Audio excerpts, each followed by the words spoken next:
Okay, student, we are starting today chapter number 2 from our science syllabus, and the name of chapter is acid, base, and salts. Right? बच्चों सबसे पहले जो है acid के बारे में जो भी हमारा इंट्रोडक्टरी नॉलेज है, जो हमको पता है, वो हम लोग थोड़ा सा डिस्कस कर लेते हैं। हम लोग नींबू को कई जगह यूज करते हैं, लेमन जूस को, राइट? लेमन जूस का टेस्ट कैसा होता है?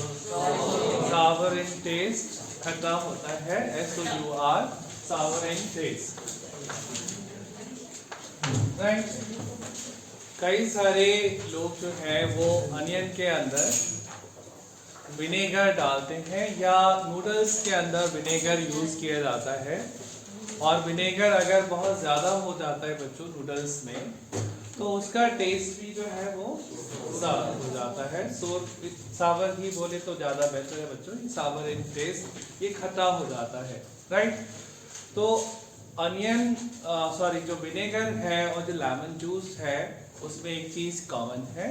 लेमन जूस में भी एसिड होता है, सिट्रिक एसिड बच्चों, और जो विनेगर होता है उसमें भी एसिड होता है, उसका नाम होता है एसिटिक एसिड। तो lemon is having citric acid and vinegar is having acetic acid, and acetic acid का बच्चों जो साइंटिफिक नेम होता है, that is called as ethanoic acid, है ना? और ये प्यारे प्यारे बच्चे जो हैं सब लिख रहे होंगे ना? Very good, right? तो एसिड का जो प्राइमरी प्रॉपर्टी है, ये खट्टे होते हैं, they are sour in taste, right? Acids का जो दूसरा बात है बच्चों, ये कुछ कलर चेंज जो है ये शो करते हैं, यानी कुछ केमिकल्स ऐसे होते हैं, उन केमिकल्स के साथ में जब हम इनको टेस्ट करते हैं, जब हम इनको जो है रिएक्ट कराते हैं, तो कुछ कलर चेंज हमको दिखाई देते हैं, राइट? जो एक नाम अभी आप ले रहे थे बच्चों, उस क्या था वो? लिटमस जो है बच्चों एक केमिकल होता है, और केमिस्ट्री लैब में नेचुरल इंडिकेटर है। केमिस्ट्री लैब में दो फॉर्म में, आपकी बायोलॉजी लैब में भी होता है, दो फॉर्म में होता है।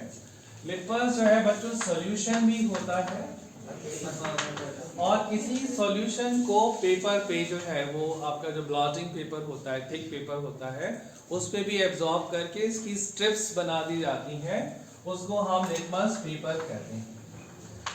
लिटमस का काम क्या होता है बच्चों? Litmus is used to identify whether the given substance is acidic और नॉट और बेसिक, राइट? तो अगर ये हमारा लिटमस जो है वो ब्लू कलर का है, और हम इस पे एक बूंद एसिड की डालें, तो ये रेड हो जाएगा, राइट? तो यहाँ पे हम आसानी से पकड़ सकते हैं कि भाई जो ये हमारा नींबू का जूस है या विनेगर है, ये एसिडिक है या नहीं। क्या करेंगे? एक पेपर स्ट्रिप लेंगे रेड लिटमस की, और उस पे एक बूंद नींबू की डालेंगे, तो हम क्या देखेंगे? रेड लिटमस रेड ही रहा, इसमें कुछ भी नहीं हुआ, राइट? फिर हमने एक दूसरा लिटमस का स्ट्रिप निकाला, उस पे हमने एक बूंद जो है वो दूसरा जो है हमने एक ब्लू लिटमस का स्ट्रिप लिया, फिर एक बूंद हमने लेमन जूस का डाला, तो ब्लू लिटमस का रिएक्शन जब हमारे लेमन जूस से हुआ, तो वो ब्लू कलर जो है वो रेड में चेंज हो जाता है। इसी तरीके से बच्चों जो बेस होते हैं, राइट? बेसिस के बारे में जो दो इम्पॉर्टेंट बातें हैं, हालांकि हम उनको टेस्ट नहीं करते हैं, खाते नहीं हैं, बट अगर बाई चांस मुंह में चला जाए तो we know they are bitter in taste, कड़वे होते हैं, बिटर होते हैं, and they are not good in taste, right? Another thing about the base is they are soapy in touch. Base का जो सबसे बड़ा सोर्स है, जिसको हम रोज, जाड़े चल रहे हैं तो रोज नहीं कर रहे होंगे, साबुन वगैरह समझते हैं ना आप, राइट? तो साबुन का जो टच है वो इसीलिए साबुन जैसा होता है क्योंकि उसके अंदर बेस होता है, राइट। तो एसिड्स साबुन, base bitter, acid changes litmus colour from blue to red, और बेस का जो कलर चेंज है वो रेड टू ब्लू हो जाता है। This is a base, right बच्चे, ये लिख दिया है ना आपने? इसके अलावा जो है एसिड्स के बारे में और अगर हमें ज्यादा जानकारी चाहिए हो तो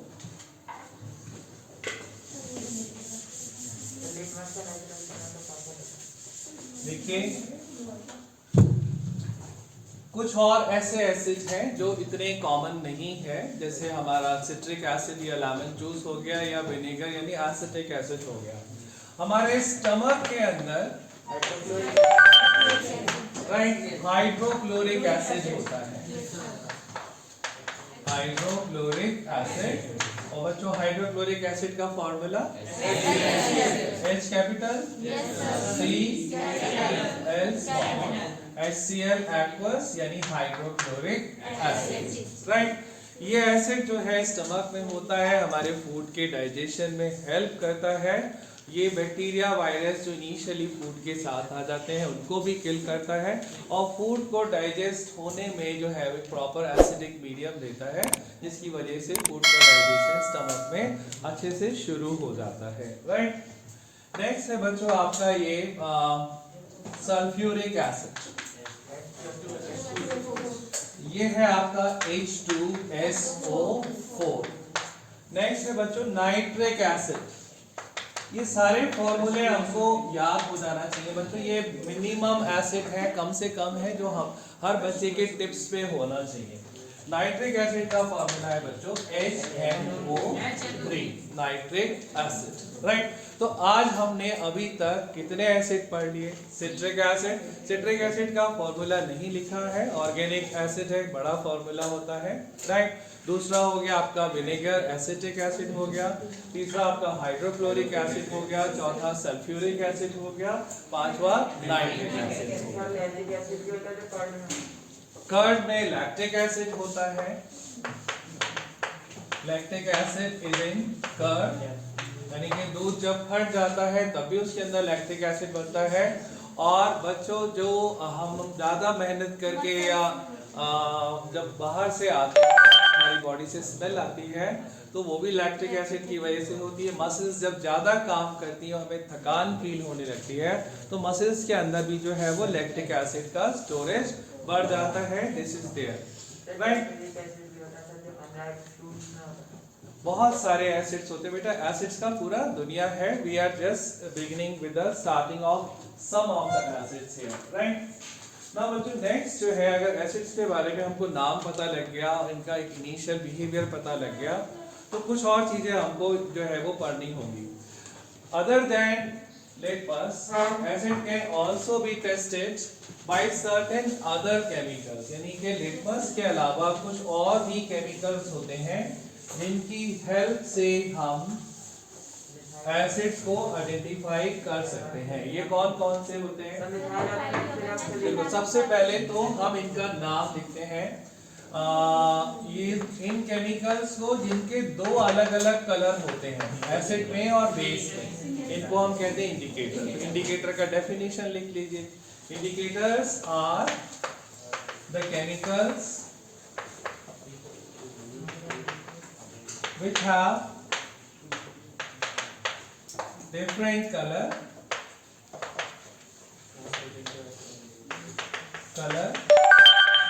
in acidic and basic solutions, यानी कि इनका अलग अलग कलर होगा। अब इनको हम बच्चों दो भागों में, 2 पार्ट्स में डिवाइड करते हैं। One is natural indicator and second is synthetic. Natural indicator में लिटमस जो है बच्चों वो नेचुरल इंडिकेटर है। एक लिविंग बीइंग होता है, उसका नाम होता है लाइकेन, LICHEN, लाइकेन। लाइकेन से लिटमस बनाया जाता है। तो पहला हो गया नेचुरल में लाइकेन से, अच्छा लाइकेन से बनने वाला आपका लेटमस। दूसरा हो गया आपका टर्मरिक। रेड ना कह के उसको पर्पल कैबेज कह लीजिए। रेड कैबेज तो मैंने आज तक देखी नहीं है, आपने देखी है लाल गोभी? पर्पल कलर की आती है बच्चों, पर्पल कैबेज। अगर बुक में रेड कैबेज लिखा है तो रेड लिख दो बच्चों, रेड कैबेज। उसके अलावा अनियंस, राइट। तो ये सारे के सारे हमारे नेचुरल इंडिकेटर्स हैं। सिंथेटिक इंडिकेटर में दो नाम बच्चों आपको देना है मुझे। एक है फिनोल्फथलीन, राइट, PHENOLPHTHALEN,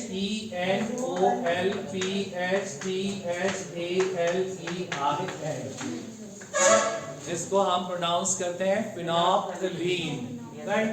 दूसरा है बच्चों हमारे पास में मिथाइल ऑरेंज। मिथाइल ऑरेंज भी होता है और मिथाइल रेड भी होता है। ये कई सारे हमारे पास आर्टिफिशियल इंडिकेटर्स हैं। इन सब का काम क्या है कि एसिड में डालेंगे तो ये कलर 1 देंगे और बेस में डालेंगे तो कलर 2 देंगे। तो they all are used to identify whether the given solution is acidic और basic, right.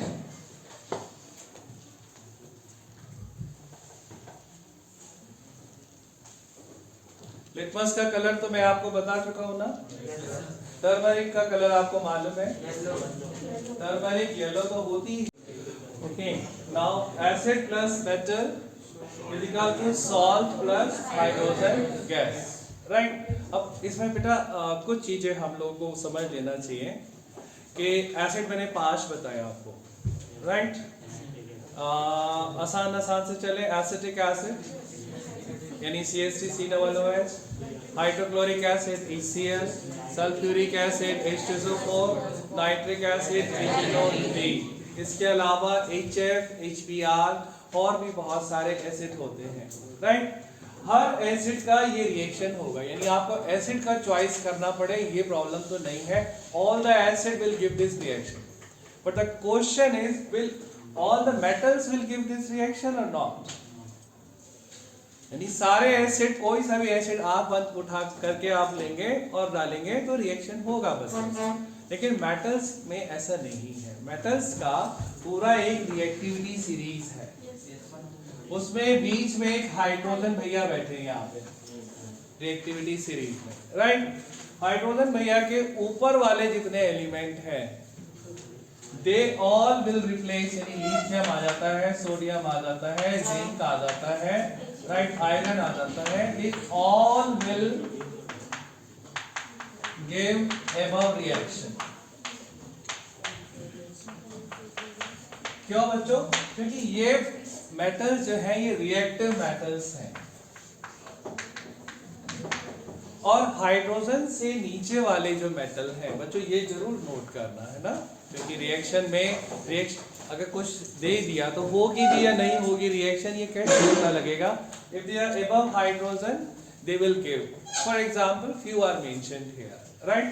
Lithium, sodium, zinc, iron, etc. Hydrogen के नीचे है कॉपर है, सिल्वर है, प्लैटिनम है, नो रिएक्शन।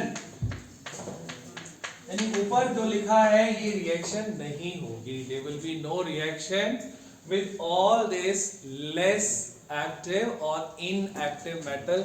इन लेस रिएक्टिव मेटल्स के साथ में कोई रिएक्शन होने वाली नहीं, राइट। ये हमको बच्चों रिएक्टिविटी सीरीज में भी आगे पढ़ाया जाएगा, बट इस चैप्टर में भी इसका रेलेवेंस है, इंपॉर्टेंस है, तो थोड़ा मोटा मोटा आइडिया आप लोग रखिए इसका, राइट। अब हमारी बुक में एक एक्सपेरिमेंट दे रखा है बच्चों, उस एक्सपेरिमेंट का मैं पिक ड्रॉ कर रहा हूँ क्योंकि आजकल क्लास 10th में जो है वो कंटेंट बेस्ड क्वेश्चन बहुत आ रहे हैं। पूरा पैसेज पढ़िए, अच्छे से समझिए, पिक्चर के अंदर ही कुछ है वो समझिए, फिर उसके बाद आंसर करिए, राइट।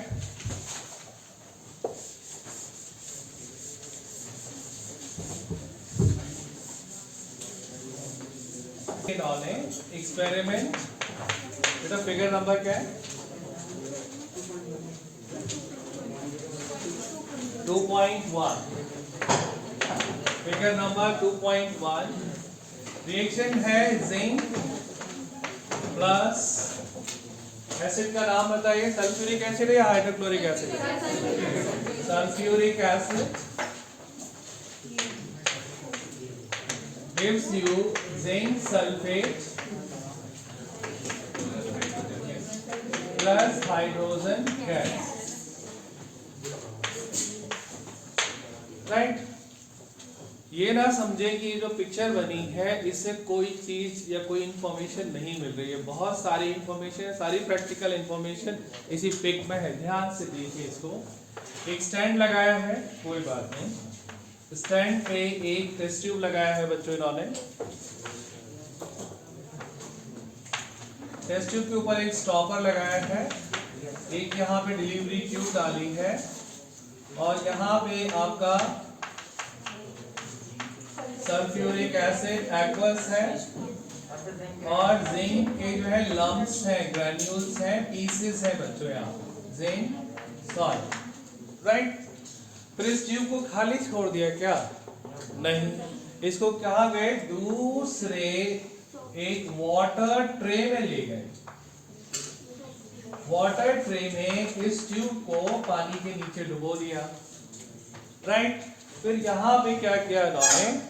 एक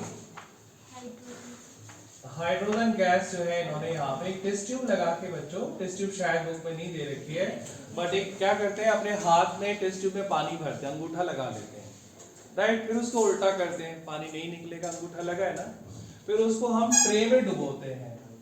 ट्रे में डुबोने के बाद में फिर अंगूठा हटा लेते हैं और इसका मुंह जो है टेस्ट ट्यूब का इसकी कर देते हैं। यानी एक्सपेरिमेंट की स्टार्ट में टेस्ट ट्यूब में बच्चों पानी भरा होगा, पानी भरा होगा क्योंकि हमने अंगूठा लगाया था, पानी में डुबो दिया, उसके बाद अंगूठा हमने हटा दिया, राइट?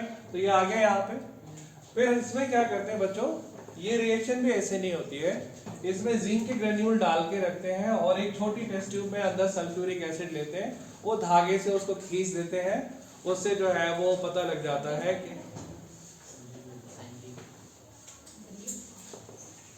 राइट, उससे हमको जो है ये रिएक्शन शुरू हो जाती है, राइट? ऑपरेटर्स में जो जो चीजें हैं उसके नाम हमको मालूम है। ये स्टैंड है, ये टेस्ट ट्यूब है, ये डिलीवरी ट्यूब है, ये स्टॉप कॉर्क है, राइट? ये आपका वाटर ट्रे है, वाटर ट्रफ, राइट? ये जो है इसके अंदर डाला, इसके ऊपर जो है ये हमारी गैस कलेक्टिंग जो है ट्यूब है, ये जो है इसके ऊपर रखी और यहाँ पे हमने ये एक्सपेरिमेंट स्टार्ट किया। तो जिंक और सल्फ्यूरिक एसिड की रिएक्शन से जिंक सल्फेट बनेगा और हाइड्रोजन गैस। तो इस डिलीवरी ट्यूब से बच्चों कौन आने वाला है? जिंक सल्फेट या हाइड्रोजन गैस? तो ये आ गई आपकी हाइड्रोजन गैस। हाइड्रोजन गैस के आगे हमको क्या दिखने वाला है? बबल्स। ये बबल्स जब ऊपर जाएंगे बच्चों तो ये पानी क्या ऐसे ही रहेगा? The water is going to come down। तो हमें भले ही गैस नहीं दिख रही है लेकिन हमको वाटर जो है वो नीचे जाता हुआ दिखाई दे रहा है ना। जब ये पूरी ट्यूब खाली हो गई तो क्या ट्यूब के अंदर कुछ है या नहीं है? क्या है? Hydrogen gas, right? अब इस ट्यूब को थोड़ा सा दिमाग लगा लेना कि मैंने यहां से उठाया, बच्चों कैसे उठाया? ऐसे करके। अब क्या मैं इसको ऐसे कर दूं तो क्या होगा? हाइड्रोजन गैस निकल जाएगी, भाग जाएगी, बहुत तेज भागेगी वो। हाइड्रोजन गैस के बारे में दो चीजें हमको इस apparatus के इस हिस्से से पता लग रही है। क्या? एक तो गैस जो है वो lighter than air and lighter than water है। क्यों? क्योंकि पानी में वो अपने आप ऊपर आई ना, आपने तो नहीं बुलाया, it means it is lighter than water. दूसरी बात ये कि यहाँ पे वो पानी में घुली नहीं, डिसॉल्व नहीं हुई, पानी को उसने नीचे थ्रो कर दिया और टेस्ट ट्यूब जो है वो ऊपर लगी रही। इसका मतलब क्या हो गया कि वो इनसॉल्युबल इन वाटर है। अब 10th में क्या करेंगे आपके लिए? ये apparatus बनाया पैराग्राफ में लिखा, लेकिन कहीं ये नहीं लिखा कि hydrogen gas is lighter than air and hydrogen gas is insoluble in water, right. और आपसे एक क्वेश्चन पूछ लिया कि बताइए the given gas in this is, name the gas, आपने फटाक से लिख दिया hydrogen. The gas is lighter than air, heavier than air और whatever it is, right. अब आप कहोगे सर कहीं पैराग्राफ में था ही नहीं, मैं कैसे बताता उसमें। देखो पिक में तो है ना, ऊपर जा रही है, इसका मतलब lighter than water, lighter than air, right. उसके बाद में इस हाइड्रोजन गैस का कंफर्मेशन हम कैसे करेंगे? I told you before also, इस ट्यूब के मुंह पे हम एक बर्निंग मैच स्टिक या कैंडल लेके आएंगे। If it is hydrogen it will burn with A pop sound. Class है आपका? आज क्लास मुझे दे दो। अच्छा चलो 5 मिनट बाद। Right. Okay, right. So this will be a hydrogen gas here because it will burn with a pop sound. अब ये जो word equation लिखी है बच्चों, इसका जो है हम एक symbol equation बना सकते हैं। Zn plus H2SO4 equal to NaSO4 plus hydrogen gas. Clear बच्चों? Yes sir. Right. अब ये ना सोचना है कि ये इक्वेशन और ये पिक्चर दे रखी है टेक्स्ट बुक में तो यही आएगी, दूसरी मेटल दे देते हैं आपको बच्चों, राइट। Cu plus H2SO4, हाँ हाँ बताइए उत्कर्ष भैया, आप बताइए। CuSO4 plus H2, अभी तो पढ़ाया था कि हाइड्रोजन के नीचे वाले रिएक्ट नहीं करेंगे, बैठ जाइए, there will be no reaction, right. अब ये जिसने याद कर लिया, राइट। नेक्स्ट ट्राई करते हैं बच्चों, जैसे आपका ये Fe आ गया, Fe प्लस HCl, आयरन का रिएक्शन किया, iron is above hydrogen, there will be a reaction, तो ये बनेगा बच्चों FeCl2 plus hydrogen gas, right. तो reaction of acid with reactive metal, यानी मेटल्स वो जो रिएक्टिव है उनके साथ में जो है ये सॉल्ट बनाएगी हाइड्रोजन, और अगर वो लेस एक्टिव मेटल्स है, हाइड्रोजन से नीचे वाली है, उनके साथ में कोई रिएक्शन होने वाली नहीं है। ये भी पढ़ लिया कि हाइड्रोजन पानी से हल्की है, हाइड्रोजन पानी में नहीं घुलती है, राइट। हाइड्रोजन को हम downward displacement of water method से कलेक्ट करते हैं, this is called as downward displacement of water.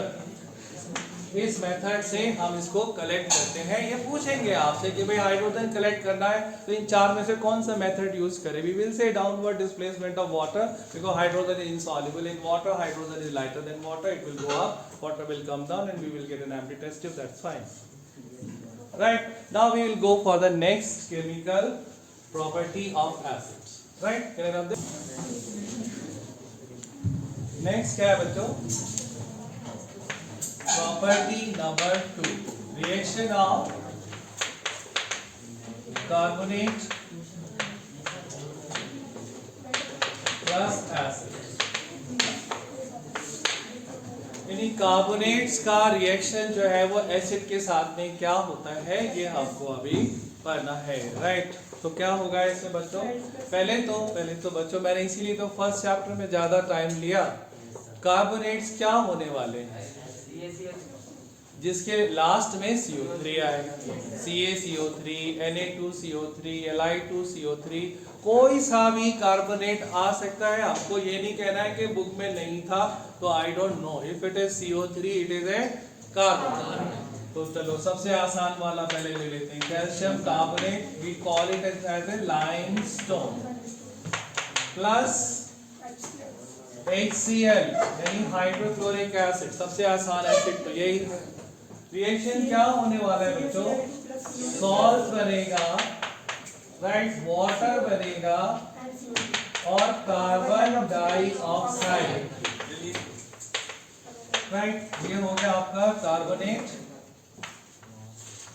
Plus acid gives you salt, water and carbon dioxide।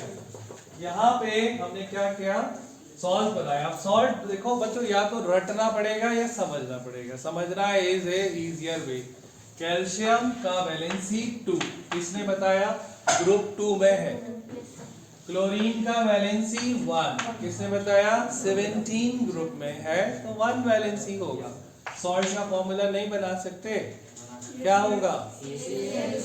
जोर से बोल दो बच्चों। CaCl, water H2O, carbon dioxide CO2। अब 2 क्लोरीन है तो 2 HCl कर दिए, बाकी बैलेंस करो भाई। Calcium A, chlorine 2, done. Hydrogen 2 हो गए भाई, ऑक्सीजन 3, 2 और 1 3। Is it done? अब इस रिएक्शन का भी एपरेटस है, और एपरेटस उतना ही इंपॉर्टेंट है जितना हाइड्रोजन का एपरेटस इंपॉर्टेंट था, राइट? अगर ये लिख लिया तो रब करूं।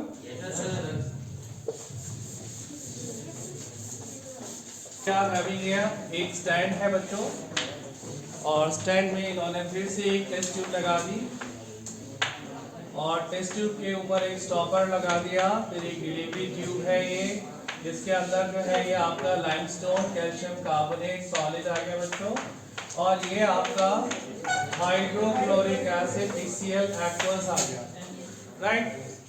इस डिलीवरी ट्यूब को ये कहाँ लेके गए बच्चों? दूसरी टेस्ट ट्यूब में लेके गए, और दूसरी टेस्ट ट्यूब में कौन बैठा हुआ था? Calcium hydroxide aqueous. इसको हम कहते हैं बच्चों lime water. Lime water is here, right? Reaction start कराई। रिएक्शन के स्टार्ट होने पे जैसे ही हमने देखा कि ये जो लाइम वाटर था, इसका कलर इनिशियली ट्रांसपेरेंट व्हाइट था, पानी की तरह था बच्चों, और जैसे ही CO2 इसमें जाके लगेगी, मिक्स होगी, ये मिल्की कलर का हो जाएगा, right? So CO2 gas can be identified by milky color of lime water। Lime water का मिल्की कलर से हमको यह आइडिया हो जाएगा कि ये गैस CO2 ही है। अब ये एपरेटस हमको बता रहा है बच्चों, कुछ बताओ कि कार्बन डाइऑक्साइड गैस वो भारी है या हल्की है? हेवियर देन एयर है, हेवियर देन वाटर है, या लाइटर है?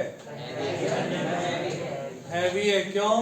यहाँ पे आके खुद ही गिर गई। अगर आप बुक का डायग्राम देखोगे ना, तो उन्होंने इवन ये वाला लिक्विड का लेवल भी नीचे बना रखा है इसे। ट्यूब ऊपर है और लिक्विड नीचे है, तो गैस आई और आने के बाद में राइट, और उससे क्या हुआ? कलर जो है यहाँ से मिल्की होना शुरू होता है धीरे धीरे, और फिर वो स्प्रेड होता है, पूरा का पूरा मिल्की कलर हो जाता है। CO2 is soluble in water और इनसॉल्युबल इन वाटर? सॉल्युबल है, यहाँ पे वो अच्छी तरीके से सॉल्यूशन से के टच में आ गई, राइट? तो यू कैन, ये चीजें हैं, यही पूछी जाने वाली है कि CO2 gas is heavier than air, CO2 gas is heavier than water, CO2 is soluble in water. Is it clear? अब ये रिएक्शन याद करनी है कि CO2 का लाइम वाटर से क्या रिएक्शन बना। देखिए, CO2 gas plus lime water gives you, क्या देगा ये? CaCO3, लाइमस्टोन फिर से बन गया CaCO3 प्लस C गया, CO2 गया, हो गया, केवल 2 हाइड्रोजन, 1 ऑक्सीजन बचा, H2O बन गया, राइट? ये जो CaCO3 बन रहा है, this is your milky colour, right? So these two properties of acids है ना, ये